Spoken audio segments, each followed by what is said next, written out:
want to communicate with people around the world? Here, use my crystal ball. Hauntcast Bone Phone. Hey, it's Baker, and on the Bone Phone, I'm with the mask collector, maker, refurbisher, reworker, author, and host of the Mask Wizard YouTube channel, Dr. David Lady. Did I miss anything? Wait, I'm sorry, I had the phone backward. Hello, how you doing? Yes, it is I, the remains of Dr. Lady here in beautiful Chatfield, Ohio, high atop the lovely Dr. Lady building.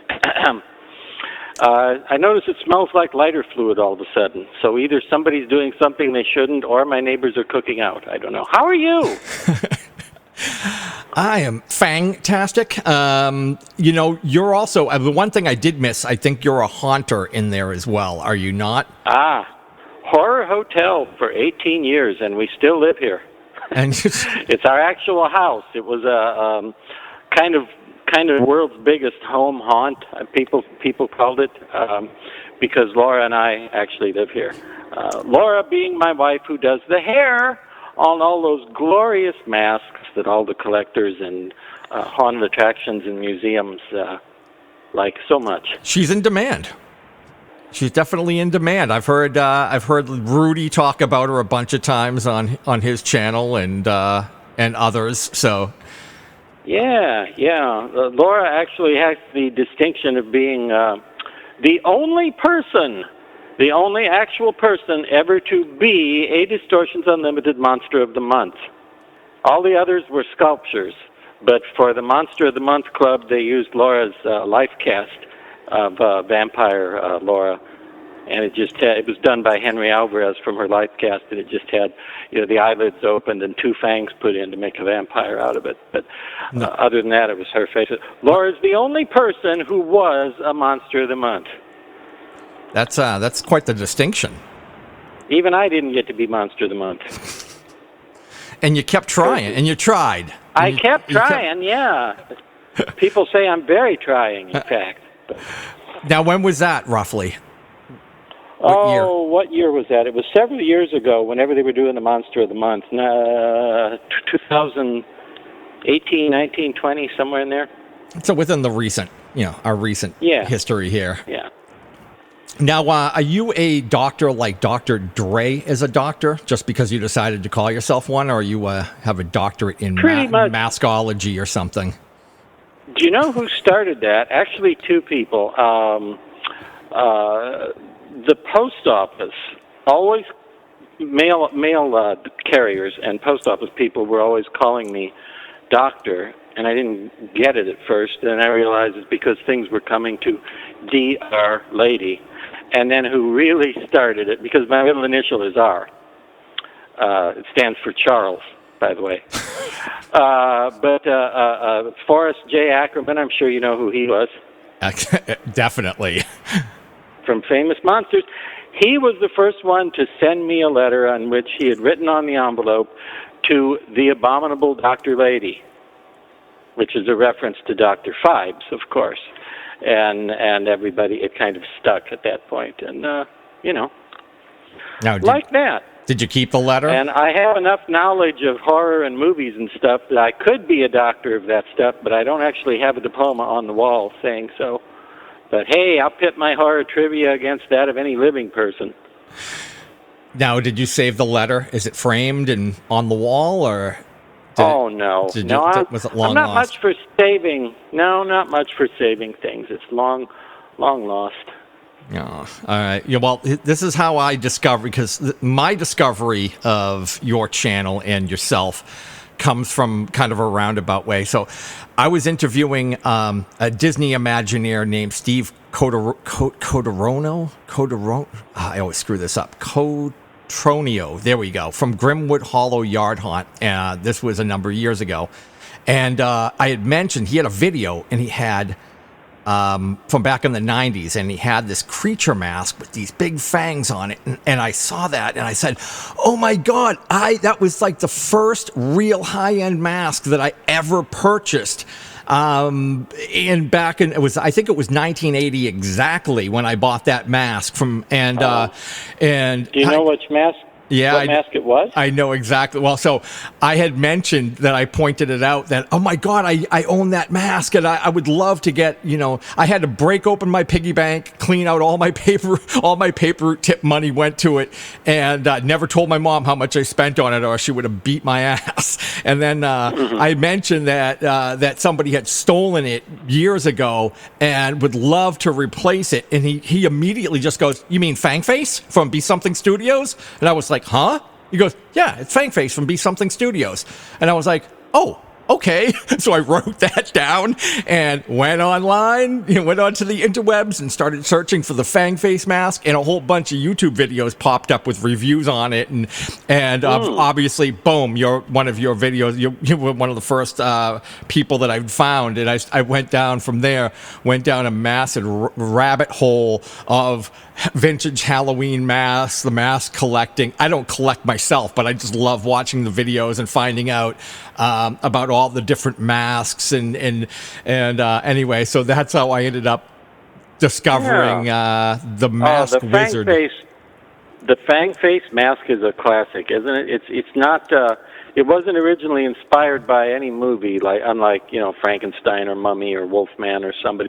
It was just an original design by Bill Eastrom in the 70s, and it was such a classic looking monster that right away haunted houses were using it on their advertising and their billboards, and man, everybody had one, and they were available in different colors. And I've covered it several times on the Mask Wizard YouTube channel with regard to different editions that have come out, like a resculpted version and another edition from another company, and etc. So that is one of the classic non-movie originals of American Halloweenia,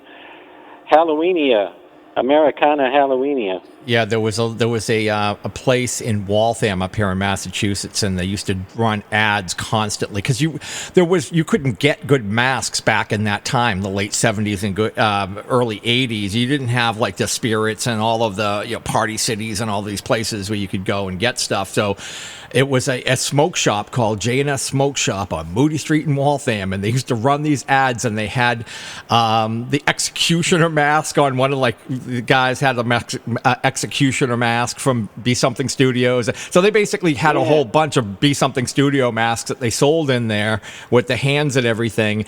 And every year I was like, I've got to get there, and bribed my uncle one year to drive me up there so I could go in. And I walked in and I saw that Fang Face mask, and my jaw hit the floor, and I was like, I need that mask. And there was two of them. There was the brown one, which was supposed to be the male, and the green one was the female. And I saw the green one, and I'm like, I want the green one. The green one, to me, was like that was the mask I needed to have. And the guy, I remember the store owner or the sales guy was like, that's the female mask. And I'm like, they're exactly the difference. Just one's green and one's brown. I want the green one. Exactly, I don't care. The same sculptor. Yeah.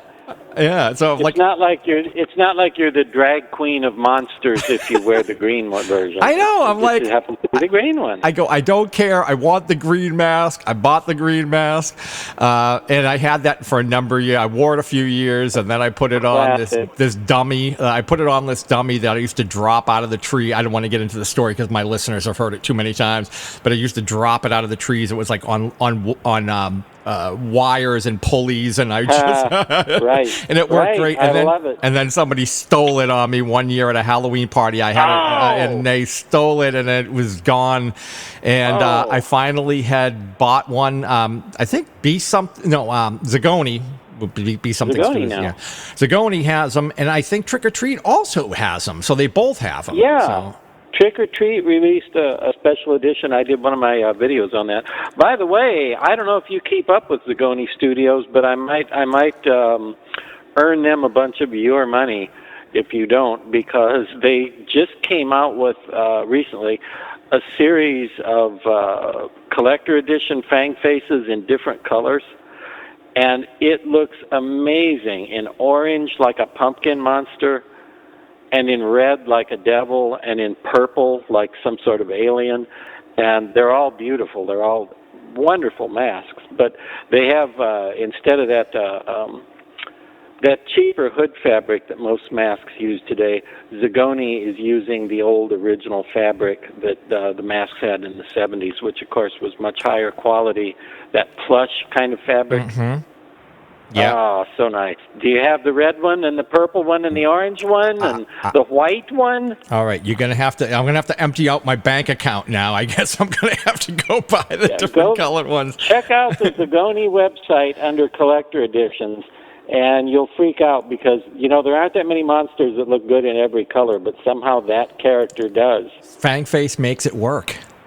Yeah, and you look at it in like purple or blue or anything, and you think, wow, that's a cool monster. And it just, something about that face, it just works in every color. Yeah. So anyway, I did have to grab that mask, and I did wear it. Like there was 2 Halloweens ago. I brought it back. I had a video that I made of like I was scaring all the kids. I did like a scare cam video, and it was the return of Fangface was the big thumbnail on the video. Oh, love it! I love it. And I'll bet, was it the green one you were wearing? Yeah, I bought the green one again. Yeah. And I'll bet not one person saw it and said, oh, that's a green monster. You're a cross-dresser, I see. I bet not one person said that, did they? Surprisingly, no. I was expecting it, but it didn't happen. So I was pleasantly surprised. So it was a cute idea, It was to make like couples masks and kind of give people the idea. Well, you and your wife or your girlfriend, you could go to a Halloween party together as matching monsters and have 2 different colors. But I don't know, you'd think they would have done like pink for the female and blue for the male or something, but somehow they did brown for the male and green for the female. So who knows with fang faces, they're a non-human species. It's hard to tell where they get their preference for colors. Is Bill Eastrom still around? Is he still with us? Yeah. Oh, he is. Still around. He is very cool. He's a great guy. We've met him a couple of times at Mask Fest. And he's always very humble and polite and friendly and very excited to talk about masks to this day. And speaking of Mask Fest, there's one coming up in September. You probably know this already. Do you know this? Enlighten us. Enlighten my listeners. There's anyway. a Mask Fest. Yeah.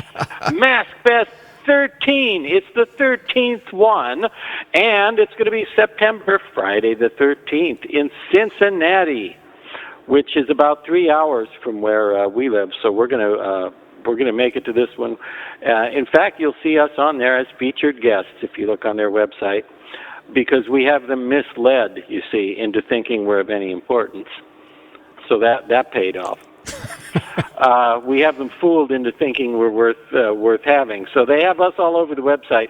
But we're going to be there, and it's the first convention we've been to since 2019. There have been some hard times and illness and death and a lot of poverty since then. So this is sort of, it's the comeback tour. Let's get the band back together. It's that kind of thing. We're finally doing a convention again in September, and if any of your listeners like masks or collect masks, wow, I recommend Mask Fest. All the best mask artists, everything from the cheaper stuff to the absolutely unaffordable, is there at Mask Fest. So many artists. It's like a combination of a Halloween store and a museum and a big weekend-long party in celebration of the art and design of masks and monsters. So anyway, Cincinnati, Ohio, it's part of Horror Hound Weekend, and I encourage your listeners to look it up and check it out and maybe come see us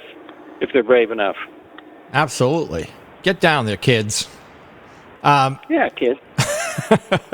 Let me ask, so when did you become a mask fanatic? Do you remember roughly how old you were when you got into all this? Not specifically. However, this is kind of my generic answer for that I tell people, and it is true. My birthday is Halloween, and my mother's birthday also was Halloween, and I was an only child, and my mom was an only child, and I have very few relatives. I had very little in the way of family. And Halloween was the fun time of year. It was when You got cake and ice cream and presents and parties and all that.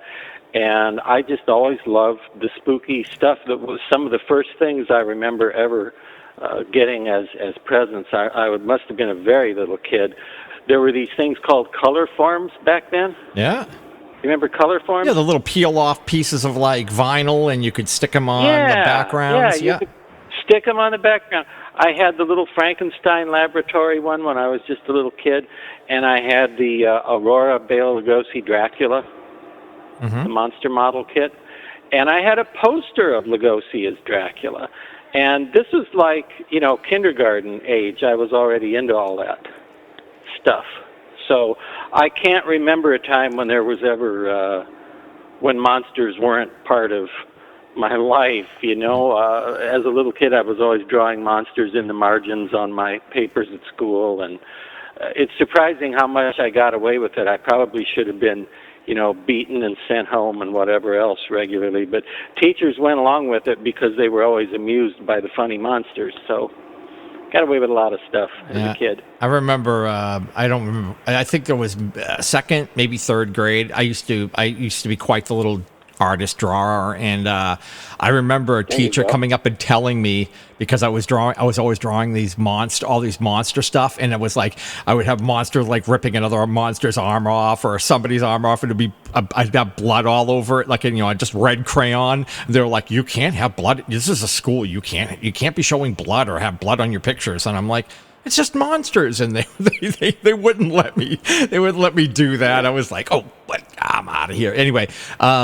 But yeah, I mean, I was a fine line there. I think, if I was the teacher, I think I would discourage a kid from drawing like, here's a drawing of the math teacher with her head being sawed off with a saw. I would discourage that, Yeah, it wasn't teachers. It was just like monsters and other monsters, I think. Though I was in third grade. I don't really remember what I was. Could have been the teacher. Nice Dracula with a little blood on his teeth, I think is fine. Yeah. But anyway, like I say, I've been a monster kid forever, and I didn't even know. Like, it's funny, I've run into channels or talking to people and whatever, and I realized, oh yeah, I was a monster kid. I've always been a monster kid. I just grew up with it. It was just like how we grew up in the late '60s, '70s, early '80s. It's just we were just surrounded and inundated by it. And some people liked sports. I liked monsters. It was kind of the way it was. I hear you. I hear you. Back then, if you were one of the monster kids, you were kind of a weirdo and an outcast, and you were like one of the Addams Family or something. Today, it's very different. You can go to Walmart and buy little pink and blue skulls for your babies to wear. You can buy spooky kind of goth stuff everywhere. So now it's a lot more commonplace than it was. Yeah. I don't know what we're going to have to do to regain our weirdness, but we're definitely not as weird and nerdy as we used to be, because everybody, and if you look at humans these days, their arms are covered with tattoos. Now, are they ever tattoos of like historical events or sports figures or pop singers? No, they're almost always skulls, snakes, bats, dragons, demonic-looking stuff, spooky stuff. Mostly. So, it's a lot more popular than it was when we were the weird kids who got, scolded by the teachers and stuff. Now, how many? I remember one day in a science class, my teacher said, he stopped talking, and he said, David, are you drawing cartoons? And I was busted, and there was no way I could lie my way out of it. And I put the pen down, and I said, yes, I was. And the teacher said, I thought so. And then he went right back to his lecture. That was it. I thought, he just was checking in on you. Or something. He's just checking. Yeah, he didn't mind. He just wanted to make sure he was on top of things, apparently. But do you remember what your first mask that you ever picked up was?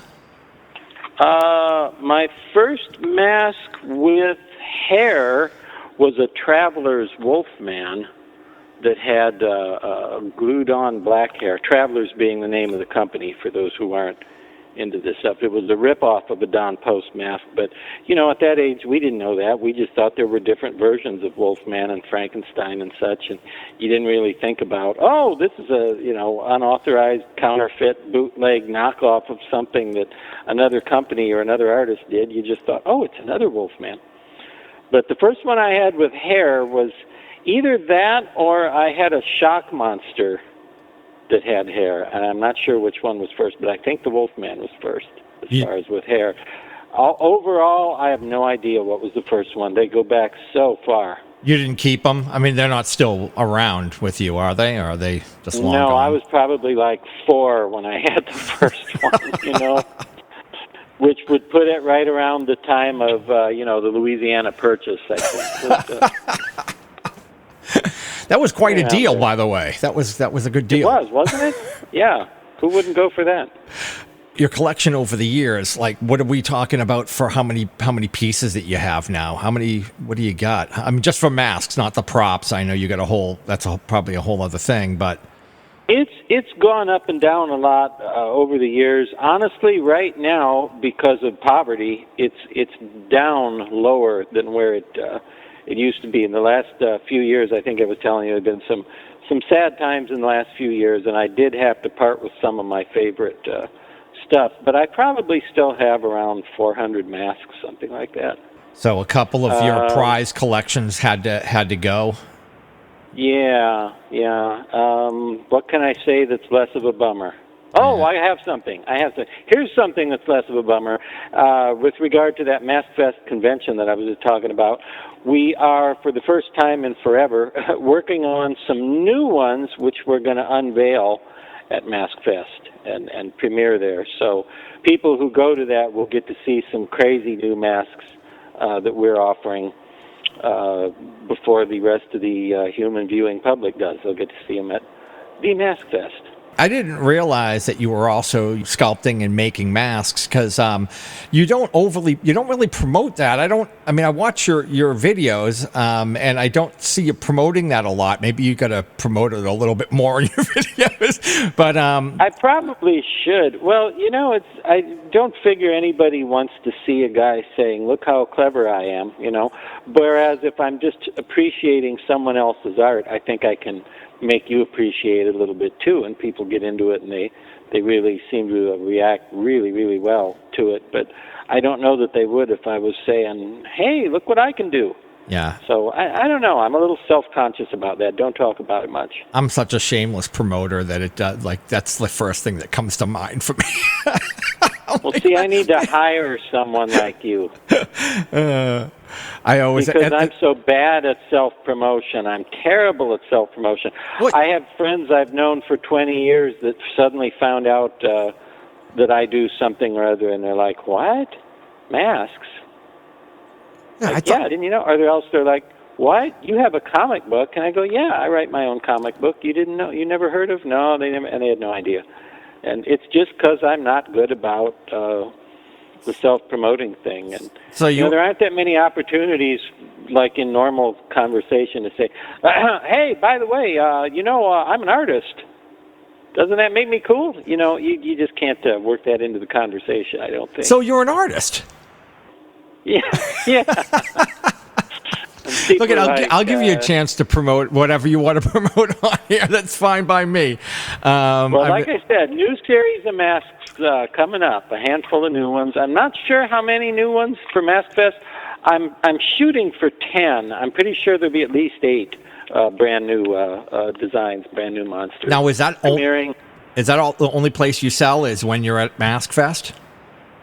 No, I honestly, my website was put together by an unreliable human some years ago who cheesed out on me, and the website never did get put back up, so I don't have a proper website right now. I sell a lot on eBay, and believe it or not, enough people just come to me that I don't have to do much advertising to stay busy. I just get messages on Messenger and emails and such that are like, "Hey, I heard you did this mask that looks like this and this, and can I get one of those?" And I always answer them, and like that. Sometimes they're from people who want things that I can't give them. They're looking for Well, you said in your case it was a fang face. If somebody's looking for a mask that they had when they were a kid, I probably can't help them with that. But I can usually identify it. I can tell them what it is.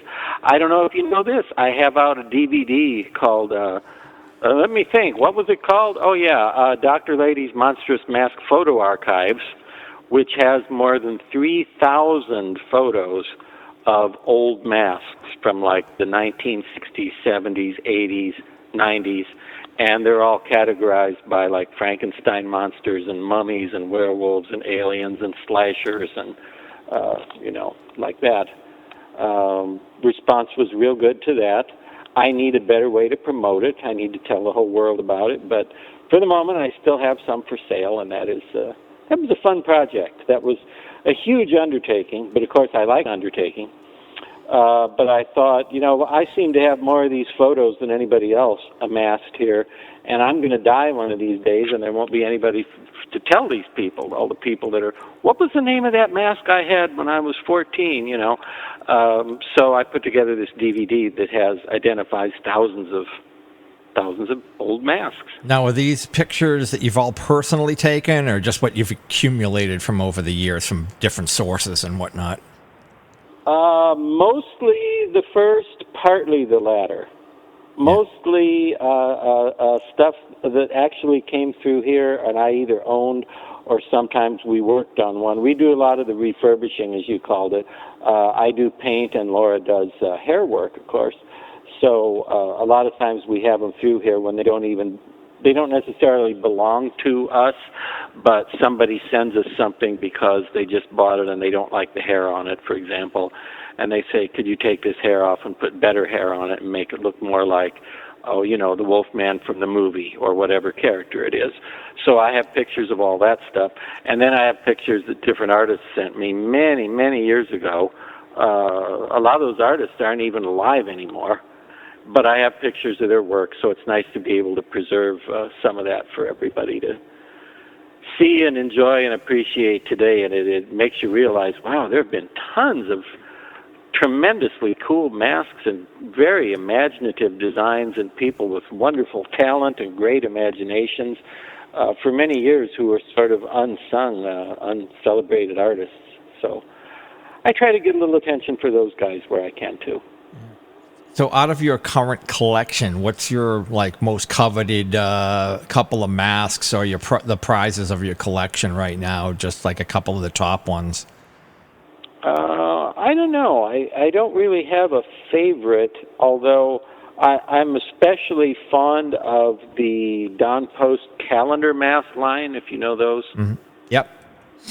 You familiar with those? The universal monsters like Frankenstein, Dracula, Mummy, Wolfman, Black Lagoon Creature, Hunchback, Mr. Hyde. I'm very fond of those 60s masks. They're originally from the 60s, and then they were reissued, time or two after that, most of them. But those are some of my favorites to this day. As you were talking about you and your wife, how she'll do the hair, you do, you can repaint and repaint the mask. That way I can tell people I am the head of paint and she is the head of hair. Do you have people coming to you with masks that are in bad condition, like they picked them up over the years and they've got tears and rips in them? Do you do that's as I meant when I said refurbishing, because I thought you did that. Do you also do that kind of work? It depends on the case. Every mask is a different case. If they're really rotting and sticky and falling apart, there's nothing that anybody can really do for them. But sometimes it just takes patches, like you can patch a crack and get some more years of shelf life out of an older mask. But it just depends on what's wrong with it, and you kind of have to look at it on an individual basis and evaluate. Well, this one, if you put fresh hair and a little repaint, the paint's peeled off, but you can fix that. So basically, you can fix paint and you can fix hair and you can fix a lot of detailing. But if the rubber is actually rotting, I would say, give it a decent burial. Say goodbye. Say your goodbyes, Yeah, it doesn't last forever. As much as you try, you can't keep it for eternity. Just like your friends who are people, they don't last forever, But some guys don't mind when they're rotting and like to hang on to them until they literally fall into a pile of goo. But not me. I find the ones that are badly deteriorated, they're too depressing to me, and I just have to let them go. Do you foam fill as well? We don't. I wish we did. I knew a couple of guys who did that, and neither one of them does it anymore. So at the moment, I don't have anybody to direct people to that want them foam filled.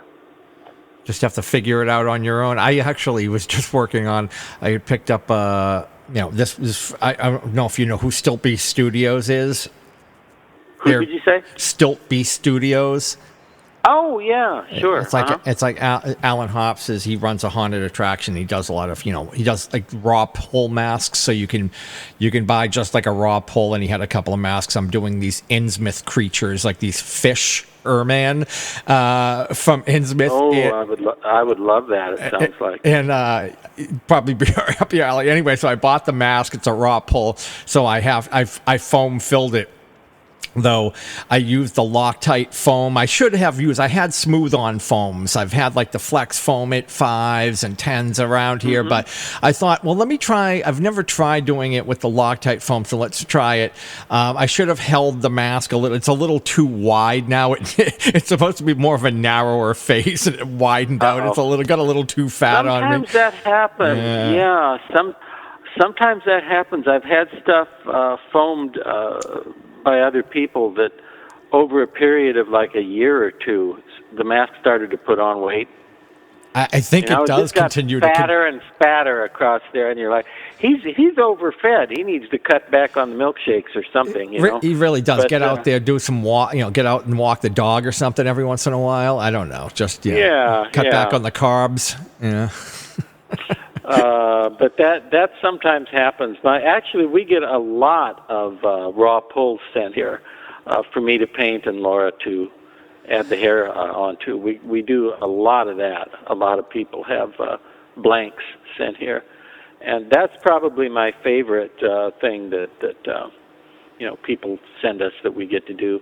And that, or when they buy something brand new and it's a little disappointing and you think, the paint, a little bit more paint would make a big difference, really make this pop, and nicer hair would really make this look a lot more real. And that's my other favorite thing, is when we get to do that. It's always cool to see how nice you can make something look when you start with something that was maybe cheap and mass produced, and you find out the sculpture is beautiful, and sometimes it's just the mass production hair and paint that makes things look less than optimal realism and less than wonderful quality, but sometimes you can bring that out with just a little bit of tweaking of the paint and hair. So that's always fun to do. Do you have any favorite, sculptors from over the years that people that you... so many. Throw a couple at me. Many. Just throw a few through my way so I can learn something. Well, what about Henry Alvarez, Pat Newman? Pat is the one who sculpted the Universal Calendar Don Post masks back in the 60s and 70s that I was talking about earlier. As far as favorites today, oh my gosh, Mikey Rotella is incredible. Anders Lerche is incredible. So many. Justin Mabry can sculpt anything.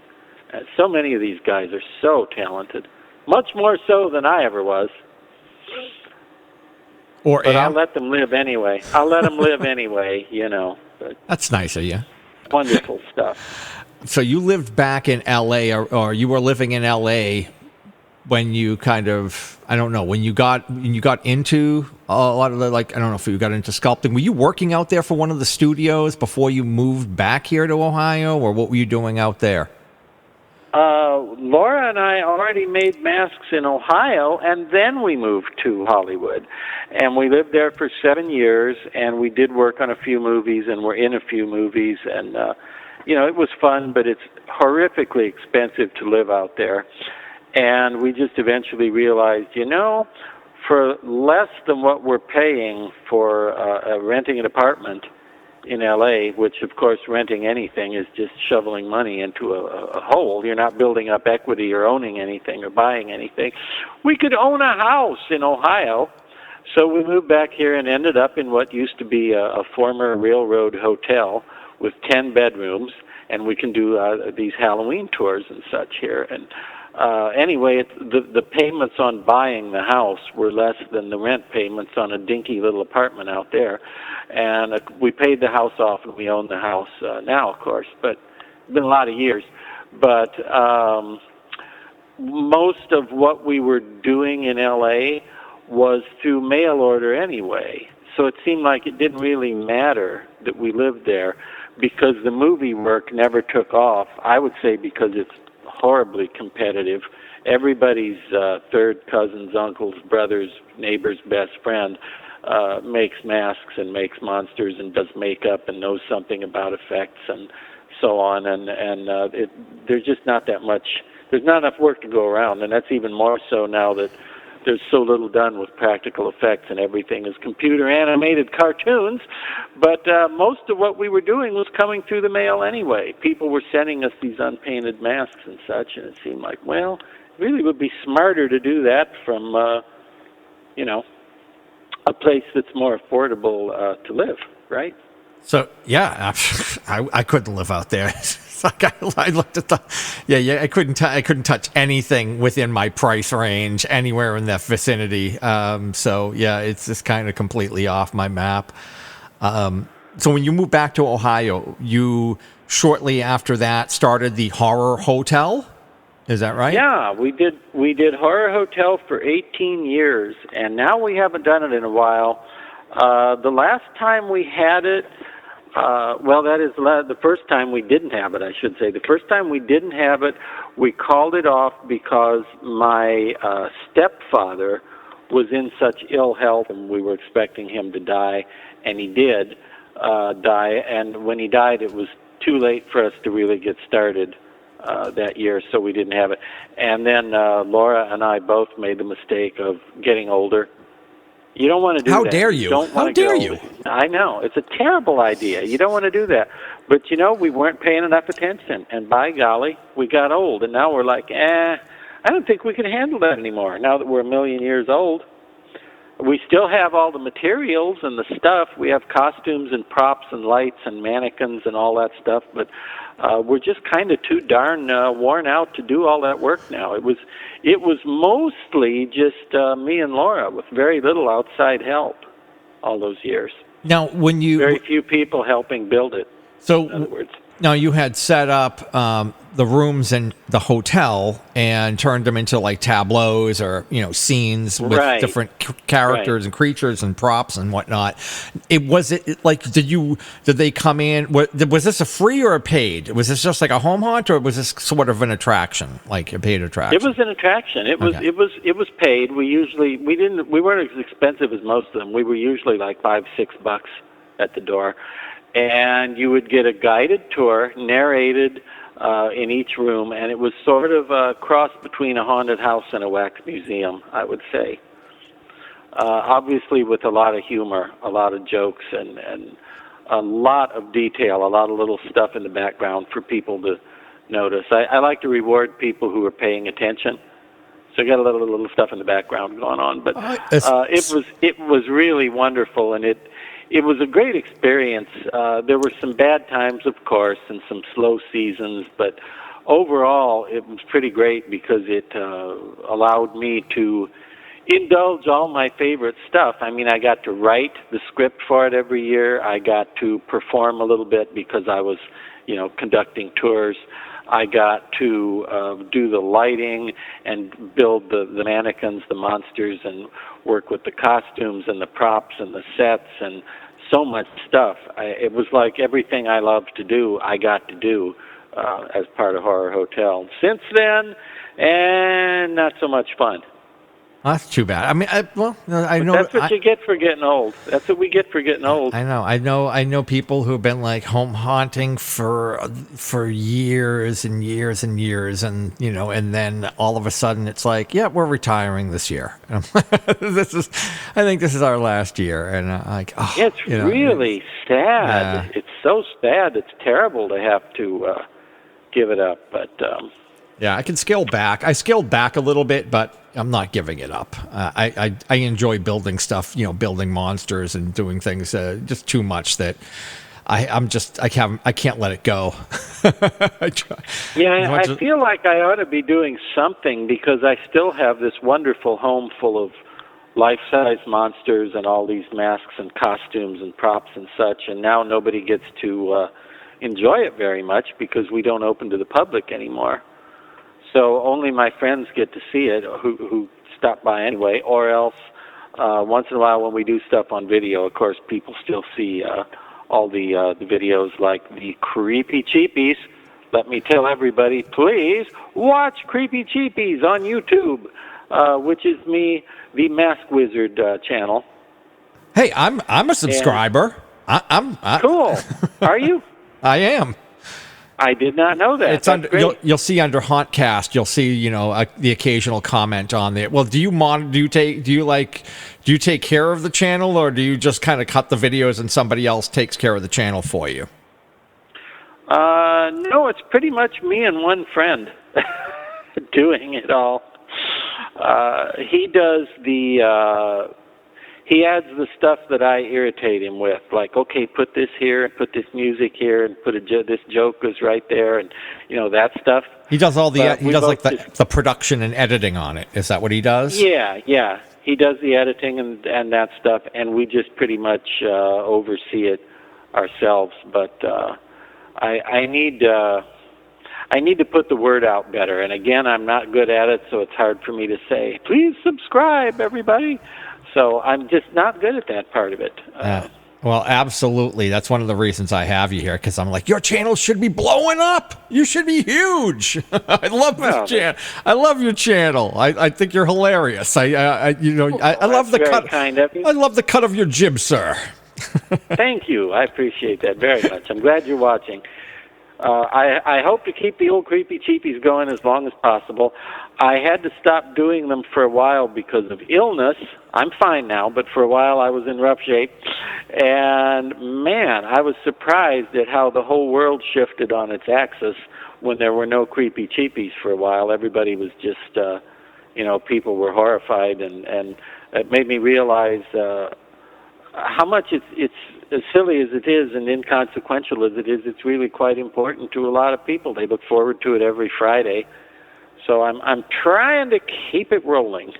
Yeah, I did notice there was a little drop off, and then when you came back, and then when I saw you starting to put out videos every Friday, I noticed, wow, you really upped the game with the production, the new little graphics and the images and the little production that's done on the video has kicked it up a notch, I would say, as the kids say. Ah, well, nice of you to notice that. Yeah, no, it looks great, and it's little funny things coming in and out of the video, which adds a little extra humor to it, which is always fun. Once again, I like to reward people who pay attention.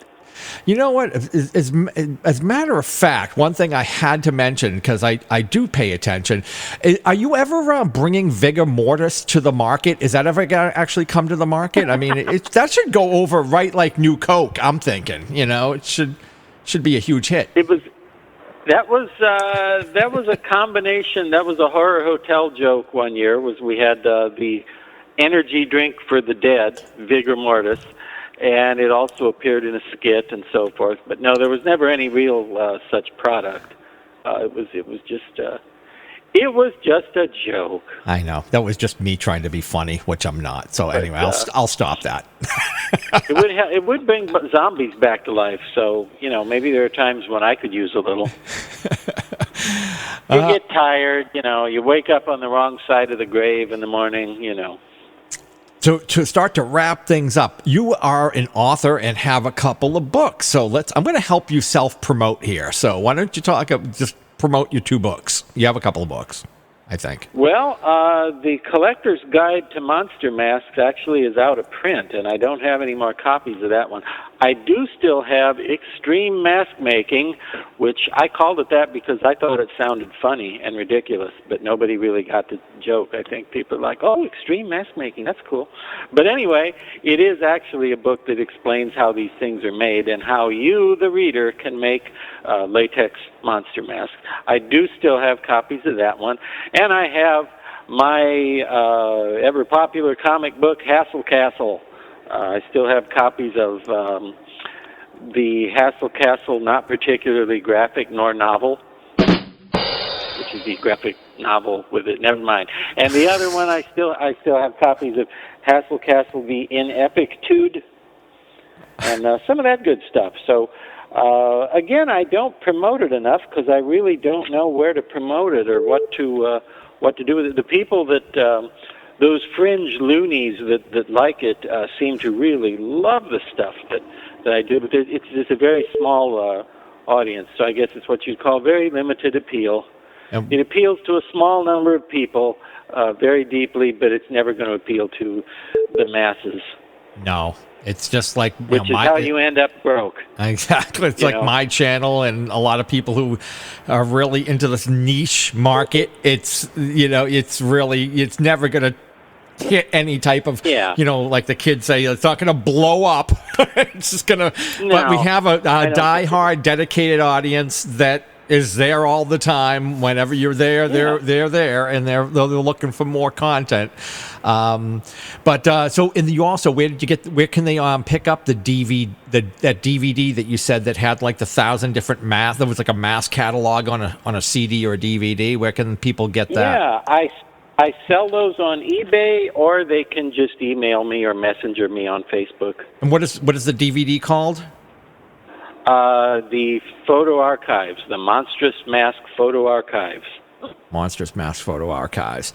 And then Dr. Lady's Monstrous Mask Photo Archives. Okay, there's that. Then there's the comic book, which what's the name of the book again? Hassle Castle. Hassle Castle. And then you had the Extreme Mask Making Extreme Mask Making Handbook. Which is a how-to sort of thing. And you sell them all on eBay. On eBay, yeah, and like I said, other than that, people come to me and, hey, can I get a copy of your thing? And I go, yeah, throw one in the mail for them. Okay, so yes, you can. Okay, you can buy that stuff from me or on my eBay listings. I keep trying to get into other markets, like an Etsy store and all that stuff, but I don't have any of that stuff yet. Maybe one of these days. Yeah. So where can kids stalk you on the interwebs to contact you about any of your, the book, the DVDs, any of that, help maybe getting some masks painted or anything like that? Sure. There's, obviously on, as I guess on YouTube, it's the Mask Wizard channel, and that's also my eBay name is Mask Wizard. So some people get hold of me that way. They find that, and Yeah, they can message you through Facebook, and on YouTube they can connect with you on eBay, and you are on Facebook as well. Yeah, and there are thousands of mask videos I have on there now on the Mask Wizard YouTube channel. If anybody is into Halloween masks, new or old, I would direct them to my channel where I've covered so many great artists and great masks and a lot of the best stuff. It's a Creepy Cheapies and the Mask Fan Attic. Yeah, it's Baker certified. I'm telling I love the channel. That's one of the reasons I contacted you when I brought my podcast back. It had been gone I've been kind of the same scenario. I took, not health reasons, but took about 4 years off and brought the podcast back. And one of the first things I thought of, I said, if I bring this podcast back, I'm getting Dr. Lady on the phone. Cool. And we're going to see if we could do an interview, because I just thought it would be great to talk to you and just kind of pick your brain and, geek out over monsters and masks and other stuff like that. If I were you, I'd pick a different brain, because this one's been nothing but trouble. But I appreciate your, as Eeyore says in Winnie the Pooh, thanks for noticing me. To leave you, I'm going to quote your motto, which I found somewhere on the interwebs. We can't stay young, but we can stay immature. So stay immature. That's one of my favorites, yeah. That and my other motto is, I want the whole world to know my name. That way, when I can't think of it, I can just ask anybody. And on that note, I'm going to leave you. All right. Dr. I will Lady. let you go. You will let me go, or however that works. We'll let each other go. All right. Have a good rest of your night, and watch out for the zombies. Please follow the podcast. Give us a 5-star review. Stalk us on social media. Links in the description. And visit our blog page for more show info at hauntcastpodcast.net/blog. Until next time, stay scary.